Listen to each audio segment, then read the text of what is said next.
नमस्ते मेरे प्यारे दोस्तों। आज हम एक ऐसी बुक की समरी को समझेंगे जो हमें अपने आलस की मानसिकता को समझने और आलस की मानसिकता को बेहतर करने के लिए टिप और टेक्निक्स के बारे में बताएगी, जो हमारी प्रोडक्टिविटी और कार्य करने की क्षमता विकसित करने में मदद करेगी। दोस्तों, वीडियो में आगे बढ़ने से पहले प्लीज़ चैनल को सब्सक्राइब कर दीजिए। लेखक लाइब्रेरी माइंडसेट द्वारा लिखित the art of laziness book हमें आलस से निकलने और अपनी प्रोडक्टिविटी बढ़ाने पर जोर देती है। ये किताब ऐसे कई रहस्यों को उजागर करती है जो हमारे कार्य सफलता के लिए जरूरी है, जैसे अपने कार्य की जिम्मेदारी लेना, मल्टीटास्किंग न करना जैसी बहुत सी बातों को साधारण तरीके से हमारे सामने पेश करती है ताकि हम उन्हें फॉलो कर सकें। कोई भी आदत अचानक से छोड़ी और अपनाई नहीं जा सकती है, क्योंकि हर आदत हमारे मस्तिष्क में पैटर्न बनाती है और जब तक ये पैटर्न पूरी तरह धुंधले या नए नहीं बनते तब तक हम कोई भी आदत छोड़ या बना नहीं सकते। चलिए आलस की मानसिकता समझते हैं। 1. अपने कार्य की 100% जिम्मेदारी लेना। दूसरों को दोष देने से हमारी समस्या हल नहीं होती है। हम चाहे जितना भी दूसरों को दोष देते रहे, इससे समस्या हल होने की जगह हमारे रिश्ते बिगड़ जाते हैं। इसीलिए लेखक अपने कार्य की जिम्मेदारी स्वयं लेने पर जोर देते हैं, ताकि उससे होने वाली गलतियां से हम सीख सके और आगे बढ़ सकें। 2. अपने कंफर्ट जोन को छोड़ना। हमारे आलसीपन का सबसे बड़ा रहस्य यह है कि हम हर कार्यकल पर छोड़ना चाहते हैं और आज अपने कंफर्ट जोन में रहना चाहते हैं। इससे बचने के लिए हमें अपने कंफर्ट जोन से बाहर निकलना चाहिए, अपने लिए नए सपने देखना चाहिए और नई समस्याओं को हल करना चाहिए। 3. आत्म अनुशासित रहना। आत्म अनुशासन का मतलब होता है कि उन चीज़ों और कार्यों को करना जो भविष्य के लिए जरूरी है, लेकिन वर्तमान में उन्हें करना कठिन लगता है। उन चीज़ों को लगातार करते रहना हमें आत्म अनुशासन की भावना और अपने भविष्य को बेहतर करने की उम्मीद देता है। 4. सही चीज़ों पर काम करना। उन कामों को करने का कोई मतलब नहीं है जो बिल्कुल नहीं करने चाहिए। अगर हम जो करते हैं उससे प्यार नहीं करते हैं तो हम हमेशा आलसी ही रहेंगे।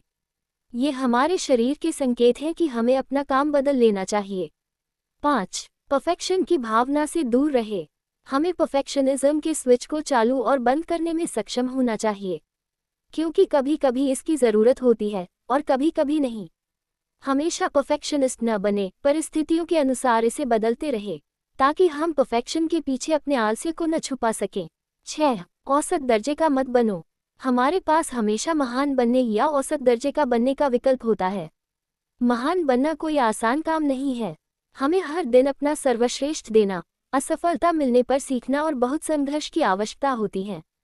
औसत दर्जे के लोग कभी भी अपना सर्वश्रेष्ठ नहीं देते हैं। वे एक बार चीजें ठीक हो जाने पर शांत हो जाते हैं, या उन्हें पता होता है कि अगर वे आगे बढ़ते रहे तो चीजें मुश्किल हो जाएंगी। 7. मल्टीटास्किंग एक झूठ। मल्टीटास्किंग का मतलब है एक समय में एक से ज्यादा कार्य करना। ये सुनने में तो अच्छा लगता है, लेकिन ये कारगर नहीं है। हम एक ही समय में कई महत्वपूर्ण कामों पर ध्यान केंद्रित नहीं कर सकते। अगर हमारे पास 2 महत्वपूर्ण काम हैं, तो मल्टीटास्किंग हमारी कार्यक्षमता को कम कर देगी। साथ ही हम लगातार काम बदलते रहते हैं तो हमारी थकने की संभावना भी ज्यादा होगी। 8. 3 टिप्स जो हमें अधिक प्रोडक्टिव बना देंगी। कार्य बदलने से बचना। हम जो कार्य कर रहे हैं उसमें से सभी डिस्ट्रैक्शंस को हटाना। अपने फ़ोन पर सभी अनयूज्ड इन्फॉर्मेशन को बंद करना। 9. डेली रूटीन विकसित करना। एक डेली रूटीन विकसित करना बहुत महत्वपूर्ण है, क्योंकि दैनिक दिनचर्या के बिना हम अपने काम में निरंतरता नहीं रख सकते। इसके बिना हम कुछ दिन अच्छे कार्य के लिए मोटिवेट होंगे और बाकी दिन हम में मोटिवेशन की कमी होगी और हम टालमटोल करेंगे। इसलिए हमें अपने दिन को प्लान करना होगा। 10. ना कहना सीखना होगा। अगर हम अपने जीवन और समय पर बेहतर नियंत्रण रखना चाहते हैं तो हमें ना कहना सीखना होगा। हम अक्सर हाँ कह देते हैं, भले ही हम न चाहते हों, सिर्फ इसलिए क्योंकि हम दूसरे व्यक्ति को दुखी नहीं करना चाहते। लेकिन ये याद रखें कि दूसरों को खुश करने के चक्कर में हम खुद को खो देंगे। 11. 24 घंटे काम नहीं करना। अधिक प्रोडक्टिव बनने का लक्ष्य अधिक काम करना नहीं है, बल्कि इसका उल्टा है। हमारा लक्ष्य कम समय में अपना काम पूरा करना है ताकि हम अपने परिवार और दोस्तों के साथ समय बिता सकें। अगर हम बहुत अधिक समय तक काम करते हैं तो हमारी क्रिएटिविटी और प्रोडक्टिविटी दोनों प्रभावित होती है। 12.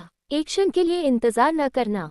बहुत से लोगों के आलसी होने का एक मुख्य कारण यह है कि वे हमेशा सही समय का इंतज़ार करते रहते हैं ताकि वे कुछ कर सकें, लेकिन सही समय कभी नहीं आता। कोई भी समय अच्छा या बुरा नहीं होता। हम आज ही शुरुआत कर सकते हैं और कुछ प्रगति कर सकते हैं, या हम इंतजार करके खुद को ये दिलासा दे सकते हैं कि हमारा समय आएगा। 13. खुद को सही लोगों के साथ घेरें। हम अपने विचारों को बदलना चाहते हैं तो हमें अपने कार्य और वातावरण को बदलना होगा। अगर हम जिन लोगों के साथ सबसे ज्यादा समय बिताते हैं वे आलसी, नकारात्मक हैं और किसी भी तरह से हमारे जीवन को बेहतर नहीं बनाते हैं, तो अपने शकल को बदलना या उनकी सलाह न मानना उचित है। 14. चिंता करने से कुछ नहीं मिलता। आलसी व्यक्ति को चिंता करना बहुत पसंद होता है क्योंकि आलसी व्यक्ति के पास चिंता करने के अलावा और कुछ नहीं होता। क्योंकि वे कोई काम नहीं कर रहे होते हैं, इसलिए वे भविष्य के बारे में चिंता ही करते रहते हैं। अगर हमें खुद पर भरोसा है तो चिंता करने की कोई ज़रूरत नहीं है। 15. पहले कठिन काम करो। यहाँ अधिक उत्पादक बनने और बेहतर महसूस करने के लिए एक सरल टिप दी गई है, जो यह है कि पूरे दिन में हमारे पास जो सबसे कठिन काम है उसे पहले पूरा किया जाना चाहिए, चाहे वह कितना भी कठिन क्यों न हो, ताकि हम कुछ नया कर सकें। आसान विकल्प इक्वल्स कठिन जीवन, कठिन विकल्प इक्वल्स आसान जीवन। 16. टीम को मैनेज करना। हर काम खुद से करना संभव नहीं है। चाहे हम कोई भी तकनीक, हैक या टिप्स आजमा लें, हमारे पास खुद से सब कुछ करने के लिए पर्याप्त समय कभी नहीं होगा। कई चीजें हमारा बहुत समय ले लेती हैं जो उतनी महत्वपूर्ण नहीं होती, उन्हें हम दूसरों को सौंप सकते हैं ताकि हम उस समय का उपयोग उन चीजों को करने में कर सकें जो हमें करनी चाहिए। 17. किसी भी चीज को तेजी से सीखना। सिर्फ सीखने के लिए कुछ भी मत सीखो। ऐसी चीजें सीखो जो हमारी जिंदगी को बेहतर बना सकती हैं। इस बारे में सोचो कि हम क्या सीख रहे हैं, क्या वह उपयोगी है या नहीं। अगर नहीं, तो उसे सीखने में समय बर्बाद नहीं करो तो बेहतर है। ऐसी हजारों चीजें हैं जो हम आज सीख सकते हैं, जो मददगार है और हमारी जिंदगी को बेहतर बनाएंगी। दोस्तों, चलिए बात करते हैं आलस से निपटने की टिप्स और तकनीकें। 1. 80/20 नियम का उपयोग। इसे पेरेटो सिद्धांत भी कहा जाता है। इसका मतलब है कि हमारे 20% कार्य से हमारे 80% परिणाम मिलते हैं। ऐसी कई चीजें हैं जो हम हर दिन कर सकते हैं, लेकिन कुछ चीजें ऐसी हैं जो महत्वपूर्ण हैं और सबसे अधिक परिणाम लाती है, और कुछ अन्य चीजें हैं जो कम महत्वपूर्ण हैं जिन्हें करना और न करना बराबर होता है। इसलिए परिणाम के अनुसार काम का चयन करना भी जरूरी है। 2. पार्किंसन का नियम। नियम का मतलब है कि काम पूरा करने के लिए समय के अनुसार तरीके ढूंढने के लिए तैयार रहना। यदि हम किसी कार्य को पूरा करने के लिए खुद को 2 घंटे देते हैं तो इसमें 2 घंटे लगेंगे, लेकिन यदि हमारे पास केवल 1 घंटा है तो हमें 1 घंटे में कार्य पूरा करने का तरीका खोजना भी आना चाहिए। 3. आलस पर काबू पाने की 8 जापानी तकनीकें। इकिगई। इसका मतलब है जीवन में एक उद्देश्य होना, वह कारण जिसके लिए हम हर सुबह कुछ करने के लिए उत्साहित होकर उठते हैं।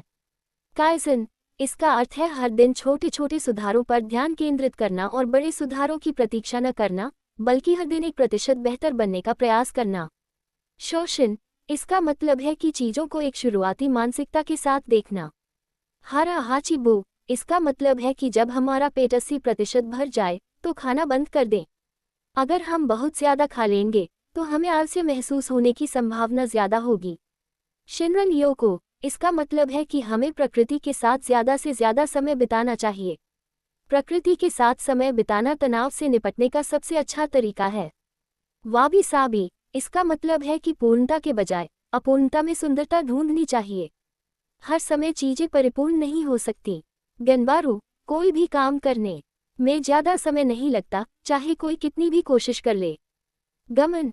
इसका अर्थ है जब हालात कठिन हो जाएं तो धैर्य और दृढ़ता दिखाना। 4. सोने से पहले 10 मिनट तक ये काम करें। हर दिन महत्वपूर्ण है। हमारे लिए आगे बढ़ना और पीछे देखना दोनों जरूरी है। हमें अपने कार्यों पर विचार करना चाहिए ताकि हम जांच कर सके कि हम सही काम कर रहे हैं या नहीं, और अगर हम सही काम कर रहे हैं तो उन्हें कैसे और अधिक बेहतर किया जा सकता है। 5. 10 छोटी आदतें जो हमारी जिंदगी बदल देंगी। 1. अपने शरीर को हिलाएं। हमारा शरीर पूरे दिन बैठने के लिए नहीं बना है। अगर हम कोई शारीरिक काम नहीं करेंगे तो हमें हर समय थकान महसूस होगी। 2. हम क्या खा रहे हैं। हम जो खाते हैं उसका प्रभाव दिन भर हमारी भावनाओं पर पड़ता है। 3. एक उद्देश्य रखें। यदि हमारे पास कोई उद्देश्य नहीं है तो हमारे पास कुछ भी करने की ऊर्जा नहीं होगी। 4. अधिक पानी पीना। ये ध्यान रखें कि हम दिन भर भरपूर पानी पी रहे हैं। 5. अपने आसपास ऐसे लोगों को रखें जिन्हें हम प्यार करते हैं। नकारात्मक लोगों के साथ रहना बंद करें। अपने जीवन में मौजूद सभी विषैले लोगों से दूर हो जाएं। 6. जोखिम लें। अगर हम जोखिम नहीं उठा रहे हैं तो हमारे पास काम करने की प्रेरणा नहीं होगी। 7. अपने आप पर अधिक बोझ न डालें, खुद से अवास्तविक उम्मीदें रखना बंद करें। 8. मल्टीटास्किंग न करें। मल्टीटास्किंग एक झूठ है, ये हमें जल्दी थका देता है। 9. सभी डिस्ट्रैक्शंस को दूर करना। सबसे अच्छी बात जो हम कर सकते हैं वह है अपने आसपास की सभी डिस्ट्रैक्शंस को कम करना। 10. अर्जेंसी की भावना रखना। अगर हमें अर्जेंसी की भावना नहीं है तो हम अपने जीवन में कुछ भी हासिल नहीं कर सकते। हमें परिणामों के प्रति धैर्यवान और कार्य के प्रति एक्शनेबल होना चाहिए।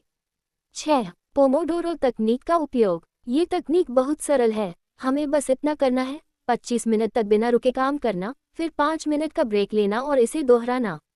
7. 5 मिनट का नियम। एक नया नियम जो हमें हमेशा अपनाना चाहिए वह ये है कि जो भी काम 5 मिनट के अंदर किया जा सकता है उसे अभी कर लेना चाहिए। ऐसे कामों को कल पर नहीं टालना चाहिए। 8. 2 डेज नियम। 2 दिन का नियम सरल है, हमें किसी भी कार्य को करते समय उसमें 2 दिन का ब्रेक नहीं लेना है। अगर हमें ज़रूरत हो तो हम 1 दिन के लिए छोड़ सकते हैं, लेकिन 2 दिन के लिए कभी नहीं।